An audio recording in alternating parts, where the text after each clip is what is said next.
அண்மை செய்தி. ஸ்ரீவில்லிபுத்தூர் ஆண்டாள் கோயில் ஆடிப்பூர தேரோட்டம் கோலாகலமாக நடைபெற்று வருகிறது. அது குறித்தான காட்சிகள் தற்போது வெளியாகியிருக்கிறது.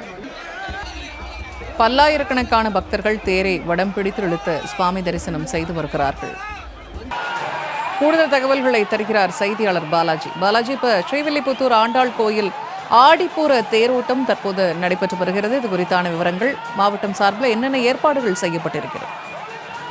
வணக்கம். விருதுநகர் மாவட்டம் ஸ்ரீவில்லிபுத்தூரில் பிரசித்தி பெற்ற ஸ்ரீ ஆண்டாள் கோவிலில் ஆடிப்புற விழா கடந்த 6ஆம் தேதி கொடியேற்றத்துடன் துவங்கியது. கோதை பிறந்த ஊர் கோவிந்தன் வாழும் ஊர் என்று பெயர் பெற்றது. ஸ்ரீவில்லிபுத்தூர் கோதையாகிய ஸ்ரீ ஆண்டாள் பிறந்த ஊராகிய இந்த ஸ்ரீவில்லிபுத்தூரில் ஆடிப்புறம் விழா மிக முக்கியமான நிகழ்ச்சியாகும்.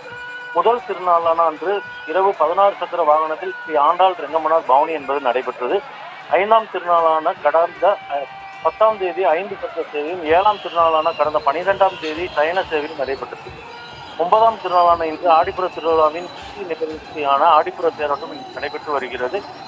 சில ஆடிப்புற தேரோட்ட திருவிழாவை காண தமிழகம் மட்டுமின்றி இந்தியாவின் பல்வேறு பகுதிகளிலிருந்து பல்லாயிரக்கணக்கான பக்தர்கள் பங்கேற்று படம் பிடித்து இழுத்து வருகின்றனர்.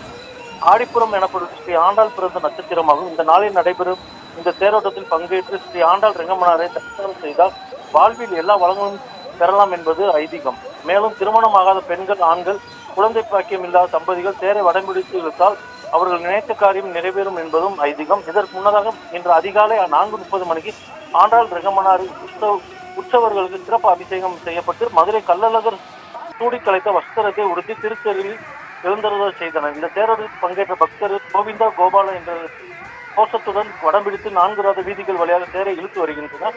இதற்கு முன்னதாக தேரோட்டத்தில் அமைச்சர் ஜெகதீசர், கீர்த்தனா, ஸ்ரீவில்லிபுத்தூர் எம்எல்ஏ கார்த்திக், மாவட்ட கலெக்டர் சுகபுத்ரா, மாவட்ட கண்காணிப்பாளர் கௌதம் கோயல் ஆகியோர் கலந்து கொண்டு தேரை வடம் பிடித்து இழுத்து துவக்கி வைத்தனர். இன்று விருதுநகர் மாவட்டத்திற்கு உள்ளூர் விடுமுறை என்பதால் ஸ்ரீவில்லிபுத்தூரில் பல்லாயிரக்கணக்கான பக்தர்கள் குவிந்து வருகின்றனர். இந்த தேரோட்ட திருவிழாவில் பாதுகாப்பிற்காக 2000 போலீசார் பாதுகாப்பு பணியில் ஈடுபட்டு வருகின்றனர். மேலும் சார்பாக குடிநீர் மற்றும் அடிப்படை வசதிகளையும் கழிவுநீர் வசதிகளும் நகராட்சி சார்பாக செய்துள்ளனர். மேலும் இந்த ஆடிப்புற தேரோட்டத்திற்கு மாவட்டத்தின் பல்வேறு பகுதிகளில் சிறப்பு பஸ் என்பது இயக்கப்பட்டு வருகிறது. தகவல்களை பகிர்ந்து கொண்டமைக்கு நன்றி பாலாஜி.